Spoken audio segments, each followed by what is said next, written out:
चालू हुआ कि नहीं? चलिए,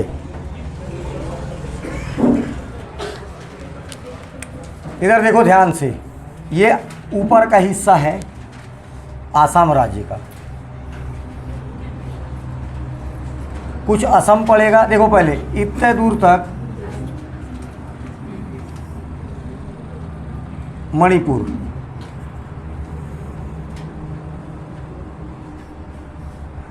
ये चालू हुआ आपका मिजोरम,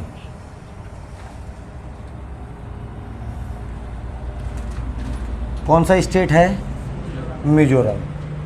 ये वाला है त्रिपुरा, यहाँ तक ऐसा।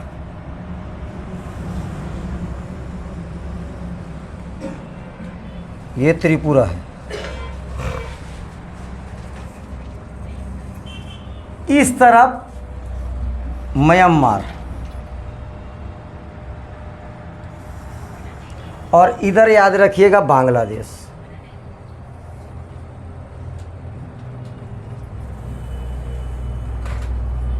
इधर पूरा बांग्लादेश। मिजोरम की सीमाएं, किसकी सीमाएं? मिजोरम की सीमाएं कितने देश से लगती है? ये क्वेश्चन आया हुआ है। म्यांमार और बांग्लादेश के साथ, 2 देश के साथ लगती है। और कितने राज्यों के साथ लगती है? तो 3। इधर देखो त्रिपुरा एक, ये पूरा क्या है? असम। और इधर क्या है? मणिपुर। एकमात्र असम ऐसा राज्य है जिसकी सीमाएं 7 7 सिस्टर से लगती है। ठीक है। मिजोरम, यहाँ पर मिजोरम में तो मिजोरम की राजधानी आइजोल, मिजोरम की राजधानी आइजोल। यहाँ पर एक पर्वत पाया जाएगा, नाम है मिजो की पहाड़ी, मिजो पर्वत श्रेणी, मिजो हिल्स। इस मिजो की सबसे ऊंची चोटी, क्वेश्चन पूछा हुआ है, ब्लू माउंटेन।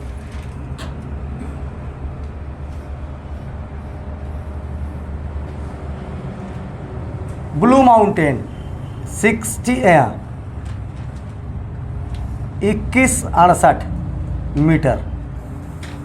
हाइट कितनी? तो 2168 मीटर। ये देखो, ये इधर वाला म्यांमार के साथ जो सीमाएं लगी है, इधर भी ऐसे पूरा एक पहाड़ी है। इस पहाड़ी को क्वेश्चन पूछा था कि भारत और म्यांमार के बीच प्राकृतिक विभाजन कौन सी पहाड़ी करती है? तो इस पहाड़ी का नाम याद रखना है, अराकान योमा। Arakan Yoma. 2 ठोक पहाड़ी बताया हूं और एक राजधानी। राजधानी का नाम क्या है? तो आइजोल। पहाड़ी का नाम क्या है? मिजो की पहाड़ी, मिजो की पहाड़ी और अराकान योमा। उसके बाद याद रखना है आइजोल। मुरलेन नेशनल पार्क पड़ता है यहाँ पर, Murlen national park.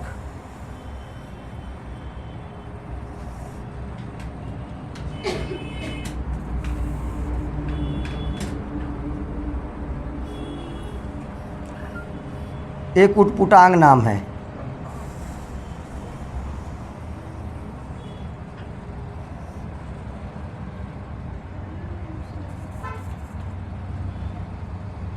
फेंगप्यू national park, फेंगक्यू national park. ठीक है। कई जगह इसी को फेंगपुई ऐसा भी दिया है।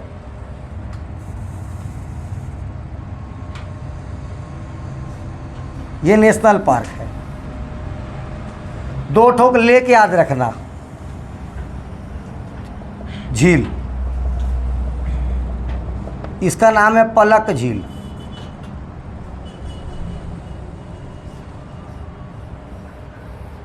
ठीक है। और एक झील का नाम है रंगदिल।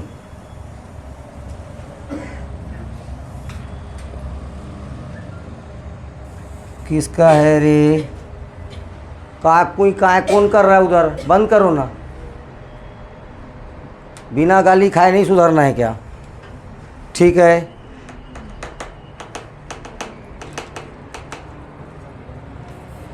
ये तो नेशनल पार्क हुआ। अभ्यारण्य में याद रखना है Dampha,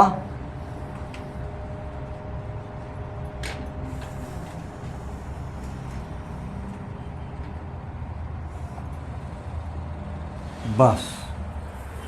Dampha national Dampha wild life sanctuary है।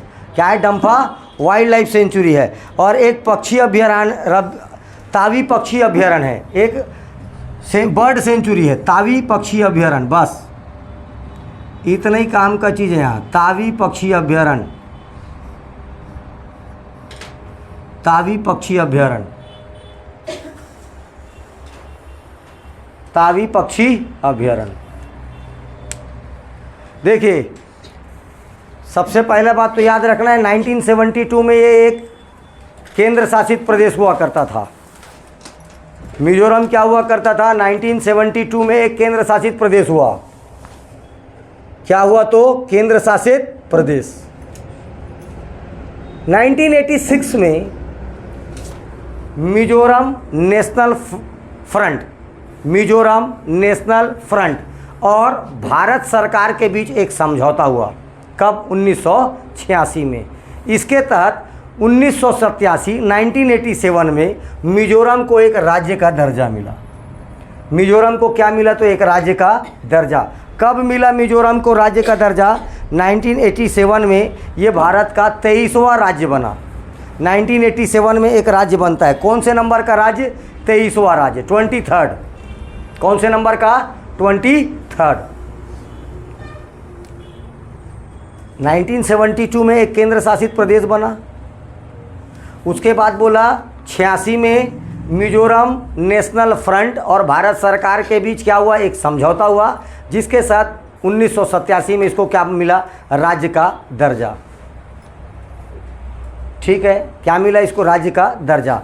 लोकसभा सीट 1, राज्यसभा सीट 1 और विधानसभा सीट सबसे कम पूर्वोत्तर में 40। 1-1 40, 1-1 40। मुख्यमंत्री जोरम थांग। मुख्यमंत्री कौन है यहाँ पर? जोरम थांग।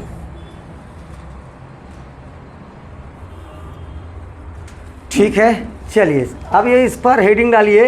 ये है Naga mountain, sorry Mizo mountain, Mizo. इसका भी हाई कोर्ट कहाँ लगता है? गुवाहाटी में। हाँ, 3 नहीं, अरे बस 4 ठो होगा, 4 ठो का, 4 ठो का, 3 भी नहीं, 4 का। केवल त्रिपुरा का खुद का हाई कोर्ट है, मणिपुर का खुद का हाई कोर्ट है और अभी मेघालय का खुद का हाई कोर्ट है। बाकी सबका हाई कोर्ट कहाँ है? तो आसाम में। ठीक है, बाकी सबका हाई कोर्ट कहाँ लगता है? असम में। ठीक, मिजो पहाड़ी, मिजो। अब ये देखो, याद रखना, मिजोरम की सबसे प्रमुख पहाड़ी का नाम क्या है? मिजो पहाड़ी, सबसे प्रमुख पहाड़ी, क्योंकि यहाँ पर एक जनजाति निवास करती है। नाम क्या है उसका? मिजो। जनजाति का भी नाम क्या है? मिजो। यहाँ पर कौन सी जनजाति निवास करती? तो मिजो जनजाति। ठीक है, साथ साथ में याद रखना है, यहीं पर एक जनजाति और निवास करती है, लुसाई। और साथ में याद रखना यहीं पर चकमा। मिजो तो बता ही दिया। लुसाई, चकमा और मिजो, ये जनजातियां कहाँ निवास करती है? मिजोरम में।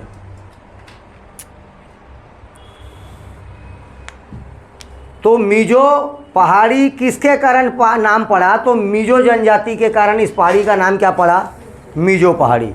इस मिजो पहाड़ी की सबसे ऊंची चोटी का नाम याद रखना है नीला पर्वत या ब्लू माउंटेन। ऊंचाई याद रखिएगा 2168 मीटर, 2168 मीटर हो गया। दूसरा ये देखो, मिजो हिल्स के बाद हेडिंग डालिए सीधा किस पर? अराकानयुमा।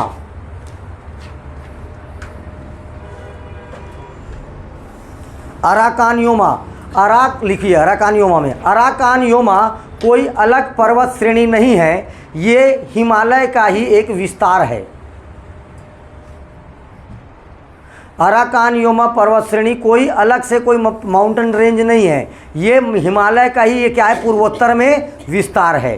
क्वेश्चन पूछा जाएगा भारत और म्यांमार के बीच नेचुरल बाउंड्री कौन बनाती है, तो Arakan Yoma, Arakan Yoma mountain range Bharat और म्यांमार के बीच नेचुरल बाउंड्री बनाने का कार्य करती है। प्राकृतिक विभाजन भारत और या मिजोरम और म्यांमार के बीच प्राकृतिक रूप से विभाजन करने का काम कौन करता है, तो ये मिजोरम तो भारत ही हुआ, इसलिए बोला भारत और म्यांमार के बीच प्राकृतिक रूप से सीमा निर्धारण करता कौन है, तो अराकान योमा पर्वत श्रेणी, अराकान माउंटेन रेंज। और अराकान माउंटेन रेंज कोई नया माउंटेन नहीं है, ये किसका विस्तार है, हिमालय ऐसे घूम के कहाँ गया है, नीचे, ठीक है, ये ऐसे घूम के नीचे आता है हिमालय, पहले ऐसे जाएगा पूरा, फिर ये देखो जैसे अपना आ रहा है ऐसे ही नीचे आ जाएगा, यही है हिमालय, ठीक है। क्या कहलाया ये, अराकान योमा। मात्र आपको नाम लिखना है, मुरलेन, यहाँ पर दो नेशनल पार्क हैं, मुरलेन नेशनल पार्क और फेंगपुई नेशनल पार्क, दो ठो नेशनल पार्क हैं, मुरलेन और फेंगपुई नेशनल पार्क का नाम है। इन दोनों से कहीं ज़्यादा फेमस तो ये डंफा अभयारण्य और ये तवी बर्ड सेंचुरी, ये डंफा सेंचुरी और तवी बर्ड सेंचुरी, दो ठो अलग से अभयारण्य लिखना। पहले तो ये नेशनल पार्क है, मुरलेन नेशनल पार्क और Phawngpui national park, Murlen national park और फेंगपुई नेशनल पार्क, बस नाम जानना है इनका। मुरलेन और फेंगपुई कहाँ है, तो मिजोरम में। इन दोनों से ज़्यादा इम्पॉर्टेंट है ये डंफा अभयारण्य और तवी बर्ड सेंचुरी, तवी पक्षी अभयारण्य, तवी पक्षी अभयारण्य।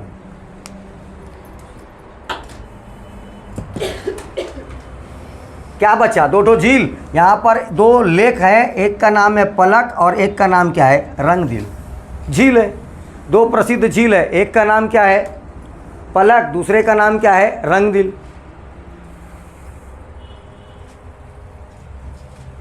अब वन लाइनर फैक्ट लिखते चलना है, किसके बारे में, मणिपुर के बारे में, जिनसे ही सवाल आने हैं।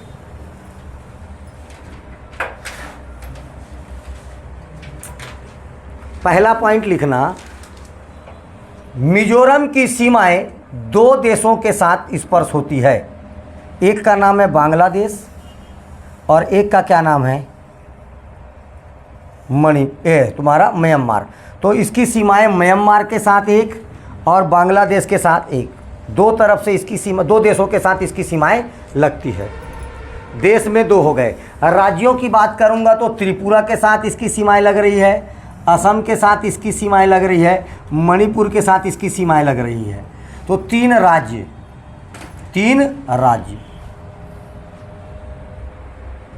ठीक है। सेकंड पॉइंट लिखना, पूरे भारत का सर्वाधिक वन घनत्व अकॉर्डिंग टू परसेंटेज, पूरे भारत का सर्वाधिक वन घनत्व प्रतिशत के आधार पर मिजोरम। कितना प्रतिशत, तो याद रखना है 84.5%। देखो मैं अकॉर्डिंग टू परसेंटेज बोल रहा हूँ, प्रतिशत के आधार पर भारत का सबसे ज़्यादा वन घनत्व वाला राज्य कौन सा है, मिजोरम। लेकिन अगर मैं बात करूँ किसके आधार पर, एरिया के आधार पर, तो सबसे पहले एमपी आता है, फिर अरुणाचल प्रदेश आता है, फिर अपने नंबर है छत्तीसगढ़ का। किसका नंबर है, छत्तीसगढ़ का, अकॉर्डिंग टू एरिया, क्षेत्रफल के आधार पर। किसके आधार पर, क्षेत्रफल के आधार पर। लेकिन अकॉर्डिंग टू परसेंटेज, ये बहुत छोटा सा राज्य है, तो प्रतिशत में हमेशा ऐसे राज्य के यहाँ चले जाते हैं आगे। तो सबसे ज़्यादा वन घनत्व, forest density according to percentage, प्रतिशत के आधार पर मिजोरम। अब वन है तो ट्राइब्स होंगे, वन है तो क्या होंगे, ट्राइब्स। तो पूरे भारत में सबसे अधिक जनजाति प्रतिशत मिजोरम का 94.5% अकॉर्डिंग टू परसेंटेज जनजाति निवास करती है। तो सर्वाधिक जनजातियों का प्रतिशत भी कहाँ पर है, तो मिजोरम। जनजाति प्रतिशत भी कहाँ है, तो मिजोरम।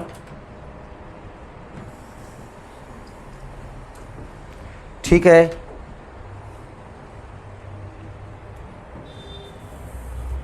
देखिए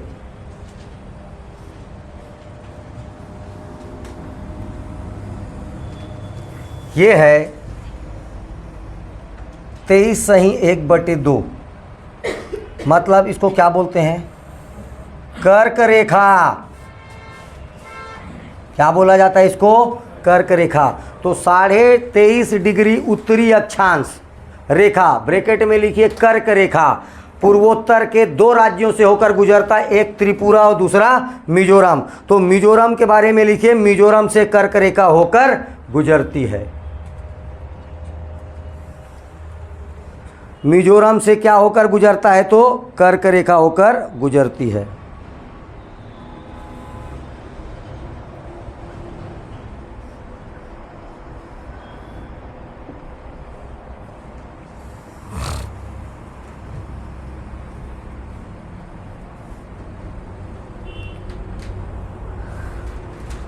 हो गया, खत्म कहानी। त्रिपुरा राजधानी का नाम है, अच्छा ये एक चीज इसके बारे में नहीं लिखे, आइजोल। अच्छा, मिजोरम के बारे में एक पॉइंट और लिखिए, भारत का दूसरा जैविक राज्य मिजोरम, भारत का दूसरा जैविक राज्य मिजोरम। ठीक है, इसके बाद आ जाओ अगरतला।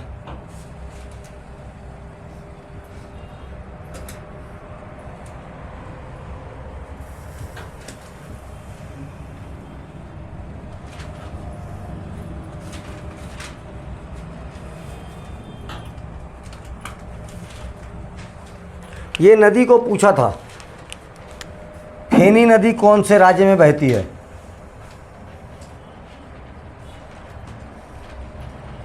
फेनी नदी, कौन सी नदी, फेनी नदी।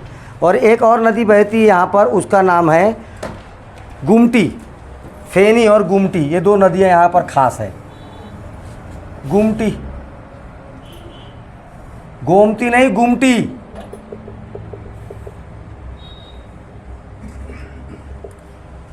इसी पर गुमटी डैम बना हुआ है।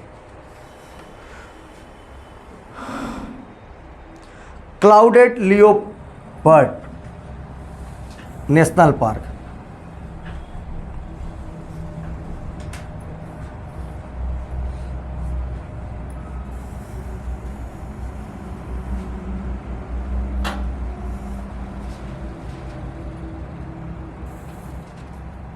कौन सा नेशनल पार्क, क्लाउडेड लियोपर्ड। और एक का नाम याद रखना है, bison national park. Yes sir, Tripura ही पढ़ा रहा हूं मैं। Bison national park. बांग्लादेश देखो, बांग्लादेश एक साइड ये, एक साइड ये और एक साइड ये, 3 साइड से किसको घेरा हुआ है, त्रिपुरा को। कितने राज्यों की सीमाएं टच कर रही है, 2। एक कर रहा है आसाम, दूसरा कौन सा कर रहा है, पूरा आसाम है ना, सोचने वाला बात ही नहीं है। इधर पूरा आसाम है, इधर मिजोरम। तो 2 राज्य एक देश, 3 तरफ से किसको घेरा हुआ है, त्रिपुरा को। यही तो क्वेश्चन आता है, कर्क रेखा कहाँ से गुजर रही है, त्रिपुरा से गुजर रही है, और कुछ नहीं है। ऊनाकोटी करके एक जगह पड़ेगा ऊपर में, बस और याद रखना, ऊनाकोटी जगह का नाम क्या है, तो ऊनाकोटी। ठीक है। 1963 में त्रिपुरा को सबसे पहले एक यूनियन टेरिटरी का दर्जा मिला। 1963 में त्रिपुरा को यूनियन टेरिटरी का दर्जा मिला। त्रिपुरा में एक समय में ययाति वंश का शासन होता था। कौन सी डायनेस्टी, ययाति डायनेस्टी। तो त्रिपुरा में एक समय में ययाति वंश का शासन हुआ करता था। इस ययाति वंश का एक राजा हुआ त्रिपुरी सिंह। इस ययाति वंश का एक राजा हुआ 14 सेंचुरी के आसपास, नाम पड़ा उसका त्रिपुरी सिंह। उसके कारण इस जगह का नाम क्या पड़ गया? त्रिपुरा। इस कारण इसका नाम क्या पड़ गया? त्रिपुरा। 1972 1972 में इसको एक राज्य का दर्जा प्राप्त होता है। कब प्राप्त होता है? तो 1972। लोकसभा की सीट यहाँ पर 2 है, राज्यसभा की सीट यहाँ पर 1 है, विधानसभा की सीट यहाँ पर 60 है।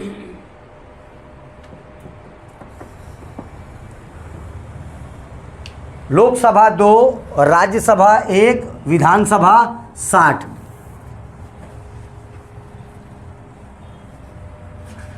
सीएम कौन है? मानिक शाह। मानिक शाह। अरे किसके जगह पर आया ये? विप्लव कुमार देव।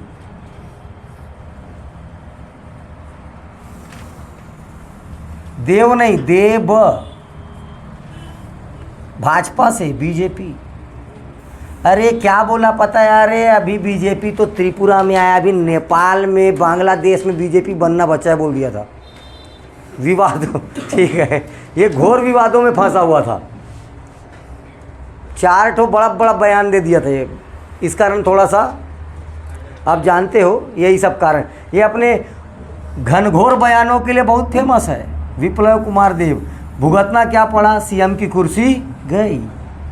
और कौन बन गया इस्तीफे के बाद? मानिक शाह। चलिए, हेडिंग कौन से वंश का शासन था एक समय में यहाँ पर? ययाति वंश का। ययाति वंश के राजा का नाम क्या था? त्रिपुरी। अब चलिए एक वन लाइनर टाइप का लिखते चलिए। त्रिपुरी मतलब त्रिपुरा को बांग्लादेश 3 तरफ से घेरे हुए, क्वेश्चन व्यापम में आ चुका है। त्रिपुरा को कौन या कौन सा राज्य 3 तरफ से बांग्लादेश से घिरा हुआ है? 3 साइड से। तो कौन सा राज्य है? त्रिपुरा। कौन सा राज्य? त्रिपुरा। और ये देखो, ये जो लकीर है, ये देखो, ये भी तो बांग्लादेश है, ये भी बांग्लादेश है, इधर भी ये लकीर पूरा किसका है? बांग्लादेश का। ये किसका है? बांग्लादेश का। सीमाएं किसकी है? पूरी बांग्लादेश की। ये सीमाएं किसकी? पूरी बांग्लादेश। इस सीमा का नाम है जीरो लाइन। उस दिन भी बताया था मैं।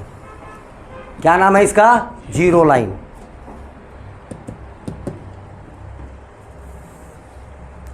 ऊनाकोटी एक हिल स्टेशन है। ऊनाकोटी क्या है? तो एक हिल स्टेशन है।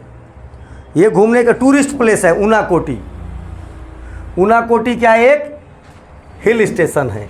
इनका नाम लिखिए जे क्लाउडेड लियोपर्ड। यहाँ पर लियोपर्ड मतलब एक ठो क्या, तेंदुआ पाया जाता है, तेंदुआ। ठीक है, लियोपर्ड तेंदुआ। छोड़ दो तुम लोग, उतना मत जानो। बाइसन नेशनल पार्क और क्लाउडेड लियोपर्ड नेशनल पार्क, 2 ठो नेशनल पार्क है। ऊनाकोटी क्या है? एक टूरिस्ट प्लेस है, हिल स्टेशन है। त्रिपुरा अगर गलती से पहुंच गए तो ऊनाकोटी जाना पड़ता है। अच्छा जगह है, ठीक है, घूमने लायक जगह है ऊनाकोटी।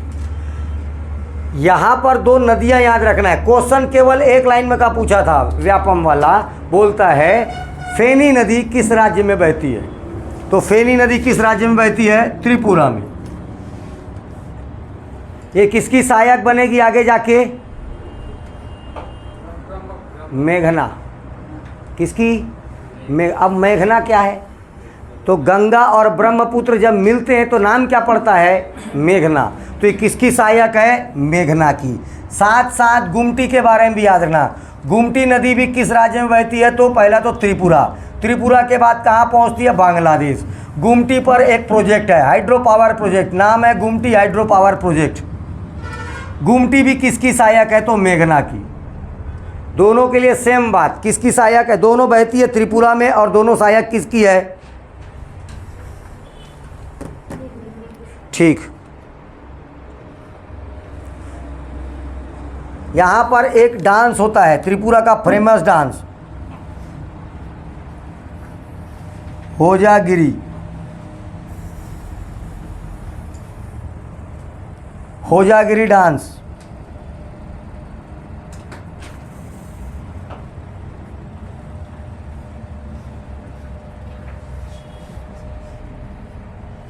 यहाँ सबसे ज़्यादा बोलने वाला भाषा कोक बोरोक। ये भाषा याद रखना, ही क्वेश्चन आएगा। कोक बोरोक भाषा कहाँ बोलते हैं? तो त्रिपुरा में। इसी को त्रिपुरी भाषा के नाम से भी जानते हैं। तो ये पूछेगा नहीं त्रिपुरी, त्रिपुरा में कौन सा भाषा बोलते हैं, त्रिपुरी, ये नहीं पूछेगा। क्या देगा आपको? कोक बोरोक भाषा। कोक बोरोक भाषा कहाँ की भाषा है? तो त्रिपुरी में सबसे ज़्यादा बोले जाने वाला भाषा क्या है? तो कोक बोरोक। कौन सा भाषा है? कोक बोरोक।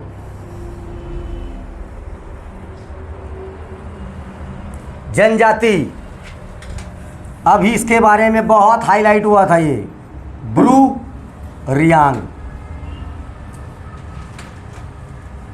ब्रू रियांग जनजाति कौन सी है? देखो बता रहा हूं, उसके बाद देखना इसका इंपॉर्टेंस। ब्रू रियांग, ब्रू रियांग वैसे मूलतः जनजाति है मिजोरम की। कहाँ की जनजाति है? मिजोरम की। मूलतः कहाँ की जनजाति? तो मिजोरम की। अभी ब्रू रियांग जनजाति के घरों पे मिजोरम में क्या किया गया पता है? सब घरों में आग लगा दिया गया। क्या लगा दिया गया था? आग। आग लगाने के कारण ये जनजाति कहाँ पर शरणार्थी के रूप में आ गई? त्रिपुरा। कहाँ पर शरणार्थी के रूप में आ गए? त्रिपुरा। तो याद रखना है, ब्रू रियांग और त्रिपुरा सरकार के बीच एक समझौते के तहत ये जनजाति कहाँ पर शरण ले ली? त्रिपुरा में। अब ये जनजाति कहाँ की जनजाति है? तो त्रिपुरा की जनजाति है। जनजाति का नाम याद रखना, ऐसे नहीं तो करंट अफेयर में याद रखना। ब्रू रियांग जनजाति। क्या हुआ यहाँ पर? तो इन जनजातियों के घरों पर क्या लगा दिया गया? आग लगा दिया गया। इसके कारण ये कहाँ पर शरणार्थी बन के आ गए? त्रिपुरा में। कहाँ आ गए? त्रिपुरा में। ठीक है, ब्रू रियांग जनजाति याद रखिएगा। फेनी नदी और गुमटी नदी तो बता दिए आपको। ठीक है, कर्क रेखा यहाँ से होकर गुजरती है। और एक बढ़िया बात याद रखना अगरतला के बारे में। पहला बात तो अगरतला कहाँ की राजधानी है? त्रिपुरा की राजधानी है। ये पूर्णतः एक जैविक शहर है। तो कौन सा शहर पूर्णतः जैविक शहर है? तो याद रखना अगरतला एक पूर्णतः जैविक शहर है। साथ साथ याद रखना है आपको त्रिपुरा में ही क्या लगता है? अगरतला में ही क्या लगता है? तो त्रिपुरा का हाई कोर्ट। ये कब से लगता है? तो 2014 में। ये 2000 छोड़ो, ये सब आप लोग भगाओ, सनवन छोड़ दीजिए। अगरतला में ही क्या है? तो त्रिपुरा का हाई कोर्ट कहाँ है? अगरतला में। ये हो गया आपका मिजोरम, ये हो गया अगरतला। अगरतला से मैक्सिमम दो क्वेश्चन जो पूछता है वो कौन से हैं? ये जो तीन तरफ से बांग्लादेश इसको घेरा हुआ है और पूर्वोत्तर के ऐसे दो राज्य जहाँ से कर्क रेखा होकर गुजरती है, एक है मिजोरम, एक क्या है? त्रिपुरा। ठीक है, प्राचीन समय में यहाँ पर किस वंश का शासन था? तो याद रखना है ययाति वंश का शासन था। ठीक है, ये दो राज्य एक साथ।